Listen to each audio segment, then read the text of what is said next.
BJP सरकार ने तो वक्फ बिल को लेकर सारी तैयारियां कर ली है, लेकिन इस बीच सपा के मुस्लिम विधायक मोहम्मद हसन रूमी का क्या सोचना है वो भी जरा आप सुन लीजिए। वक्फ बोर्ड संशोधन बिल कल संसद में पेश होगा। इसी पर हमारे साथ बात करने के लिए समाजवादी पार्टी के विधायक हसन रूमी जी, उनसे हम बात करेंगे। सर, कल संसद में वक्फ बोर्ड का बिल पेश हो रहा। देखा गया कि कल आप लोगों ने ईद भी मनाई और उसके साथ साथ हाथ में काली पट्टी बांध के जो शांतिपूर्वक अपना विरोध दर्ज कराया। बिल संशोधन बिल संसद में पेश होगा, क्या कुछ कहेंगे? देखिए, समाजवादी पार्टी ने वक्फ बोर्ड के संशोधन बिल के खिलाफ अपना स्टैंड क्लियर रखा है। हमारे नेता आदरणीय अखिलेश यादव जी ने समय समय पर यह बात कही और हमारी पार्टी के सांसद, विधायक और सभी कार्यकर्ता इस बिल का पुरजोर संवैधानिक लोकतांत्रिक तरीके से विरोध कर रहे हैं। अभी तो हमने प्रतीकात्मक काली पट्टी बांध के और फिर उसके बाद हमने जंतर मंतर में हमारे सांसदों ने बैठकर विरोध किया। जरूरत पड़ी तो हम पूरे देश के अंदर देशव्यापी आंदोलन करेंगे। हम इस बिल को पास नहीं होने देंगे। हम सभी समाजवादी पार्टी के लोग, सारे विपक्ष के लोग, जेल भरो आंदोलन की जरूरत पड़ी तो उससे भी पीछे नहीं हटेंगे। इस बिल को लागू नहीं होने देंगे। ये अलोकतांत्रिक बिल है। ये इस्लामिक जमीनों को, हमारी धार्मिक जमीनों को एक तरीके से हड़पने का ये बिल है। और हम अपने जो हमारी जमीनें मस्जिदों के लिए, कब्रिस्तानों के लिए, दरगाहों के लिए हमारे पूर्वजों ने वक्फ की थी, उसको गलत तरीके से ये हथियाने का जो इनका षड्यंत्र है, इस पे हम इनको कामयाब नहीं होने देंगे। ये एक तरीके से हमारे धार्मिक आज़ादी पर ये कुठाराघात है। असंवैधानिक रूप से जिस तरीके से लगातार अल्पसंख्यक और विशेष रूप से मुसलमानों के अधिकारों को छेड़ा जा रहा है, उनको ललकारा जा रहा है, लेकिन हम ललकारने को स्वीकार करते हैं और हम ये बात भी स्वीकार करते हैं, हमें जो संविधान में बाबा साहब भीमराव अंबेडकर जी के संविधान में जो हमें अधिकार मिले हैं, उन अधिकारों का हमें बड़ी भली भांति जानकारी है और उस अधिकारों का हम जहां जहां जरूरत पड़ेगी उसका उपयोग करेंगे। हम इस बिल का बहुत पुरजोर विरोध करने की बात लगातार हमारी पार्टी कह रही है और हम भी उसी बात को दोहरा रहे हैं। कहा जा रहा है कि बिल आने से कई सारी सुविधाएं हैं। पहले आप लोगों का जो कॉन्स्टिट्यूशन बना था वहाँ पास हो जाता था। अब अगर ये बिल आता है तो हाई कोर्ट भी आप जा सकते हैं।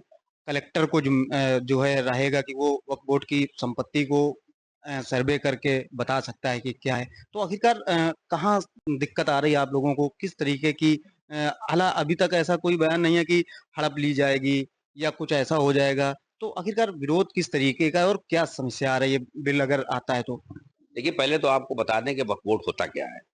ये वक्फ बोर्ड में जो जिस धर्म का होता है, वक्फ क्योंकि उर्दू का शब्द है, आप गैर मुस्लिम जो है वो ट्रस्ट के रूप में इसको जाने जाते हैं। वो अपने अपने धार्मिक पर्पस के लिए, उनके पूर्वज ट्रस्टों के लिए, मंदिरों के लिए और तमाम ऐसी धार्मिक चीजें उसके लिए वो ट्रस्ट को समर्पित करते हैं जमीनों को। उसमें कोई मुसलमान सदस्य नहीं हो सकता क्योंकि उसको नहीं मालूम है कि हिंदू धार्मिक रीति रिवाज में किस प्रकार की क्या प्रथाएं होती हैं और किन प्रथाओं के आधार पर इसको उस ट्रस्ट के संविधान के किस आधार पर उसको ट्रस्ट को बनाया गया और उसको ट्रस्ट में जमीन को दी गई। उसी तरीके से वक्फ बोर्ड की जमीनों को, वक्फ बोर्ड की प्रॉपर्टी को मुसलमान अपनी मेहनत की गाड़ी कमाई की खरीदी हुई जमीन को जब उसको लगता है कि अब हमें अब मरना है, मरने के बाद जिंदगी में जो भी दुनिया में आया उसको जाना है और दुनिया में परोपकार करता और सोचता हमारे धार्मिक रीति रिवाज के हिसाब से कि हम मर भी जाएं तो सवाब जारिया रहेगा, यहाँ पे लोग नमाज पढ़ेंगे, यहाँ पे लोग पूजा करेंगे अपने हमारी मजहबी आज़ादी के हिसाब से, तो हमें इसका मरने के बाद भी सवाब मिलेगा, पुण्य मिलेगा। ठीक उसी तरीके से ट्रस्ट में भी ऐसे ही सोच के लोग अपनी चीज़ों को दान पुण्य करते हैं। तो हमारी ज़मीन को हमारे ट्रस्ट में, हमारे वक्फ में नॉन मुस्लिम भाइयों को शामिल करने का इनका जो ये इसमें जो इन्होंने जेपीसी में जो रिपोर्ट बनाई है, ये जो इन्होंने अधिकार दिया है, निश्चित रूप में हमारे हिंदू भाइयों को नहीं मालूम है कि वक्फ बोर्ड में क्या क्या संविधान है और किसके पर्पज से इन लोग को दी जाती है, क्या दी जाती है, क्या दीजिए जी, उसी तरीके से हमें नहीं मालूम है। तो ये तो एक बहस छिड़ जाएगी कि सब एक दूसरे के धार्मिक ट्रस्ट और वक्फ में सदस्य बने और अपने अपने राय मशवरा रखें। तो ये धार्मिक आजादी है। और जब ये वक्फ बोर्ड बना, कोई बोर्ड बनता है तो उस बोर्ड का एक ट्रिब्यूनल होता है, उस ट्रिब्यूनल में उसमें बाकायदा जज होते हैं। हाई कोर्ट, सुप्रीम कोर्ट इसलिए नहीं जाता कि ट्रिब्यूनल में वही कोई उसमें अधिकार, उसमें कोई आपराधिक अधिकार तो उसमें होते नहीं है कि अपराध के मुकदमे चले और चले, क्योंकि एक लिमिटेड दायरा होता है ट्रिब्यूनल, लिमिटेड दायरा होता है, उस पर्टिकुलर जमीन, उस पर्टिकुलर बोर्ड से संबंधित प्रॉपर्टी को ही चुना जाता है। इसलिए उस ट्रिब्यूनल में उनके पास स्पेस होता है उनकी बातों को ठीक से सुनने का। हाई कोर्ट, सुप्रीम कोर्ट में पूरे देश के हर तरह के मुकदमे होते हैं। ये ट्रिब्यूनल बनाया किसने, ये बोर्ड बनाया किसने? उत्तर प्रदेश में हिंदुस्तान की सरकार के, उत्तर प्रदेश के सरकार के संविधान के रूप में जो जो आजादी मिली है, ट्रिब्यूनल तो बनाया उन्हीं लोग ने। और आज उसी ट्रिब्यूनल के ऊपर प्रश्न चिन्ह ये खड़ा करके कि उनकी बात को जो है हाईकोर्ट में चैलेंज नहीं किया क्यों नहीं किया जा सकता? उसका कारण मैं आपको बता रहा हूँ। आप बताइए, हाईकोर्ट में ऐसे ही पेंडेंसी इतनी होती है कि इतने आपराधिक मुकदमे, इतने हर तरह के मुकदमे हाईकोर्ट में सुने जाते हैं। ये बोर्डों में जो मुकदमे सुने जाते हैं, केवल उस पर्टिकुलर प्रॉपर्टी के मुकदमों को सुना जाता है जो उनमें इनलिस्टेड होती हैं। जैसे आपने बताया कि जो आपका बोर्ड बनता है उसमें सदस्य होते हैं बाकायदे। अब जो ये कानून संशोधन जो आ रहा है उसमें ये कहा गया है कि अब महिलाएं भी जो है शामिल होंगी, महिलाएं भी सदस्य होंगी। देखिए, ये सब चीजें शोशेबाजी है। किसी महिला ने नहीं कहा, किसने मांग की? किसी महिला ने मांग की कि हमको बोर्ड में रखा जाए? आप बताइए, आपने कहीं, आप तो मीडिया के लोग हैं, पूरे देश भर में कहीं से कोई आवाज आई कि हमको महिलाओं को भी रखा जाए? ये तो एक तरीके से एक गलत नैरेटिव तय किया जा रहा है।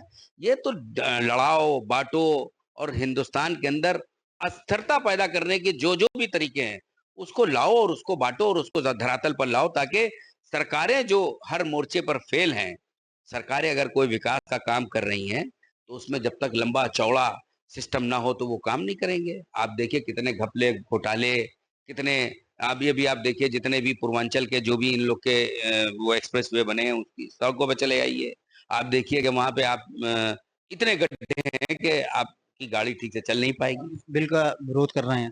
अरे मैं विरोध कर रहा हूँ, पुरजोर विरोध कर रहा हूँ, मेरी पार्टी पुरजोर विरोध कर रही है। संवैधानिक रूप में जो अधिकार हमको संविधान ने दिए लोकतांत्रिक तरीके से, हम उसका इस बिल को लागू ना करने के लिए उसको हर तरह से उसका विरोध करेंगे अपने पार्टी के फोरम के माध्यम से। धन्यवाद हमसे बात करने के लिए। ये थे माननीय विधायक जिन्होंने साफ तौर से कहा कि इस बिल का हम विरोध कर रहे हैं और हमारी पार्टी भी विरोध कर रही है। अपने सहयोगी विक्रम के साथ दीपक यादव, जेएमडी न्यूज़ कानपुर।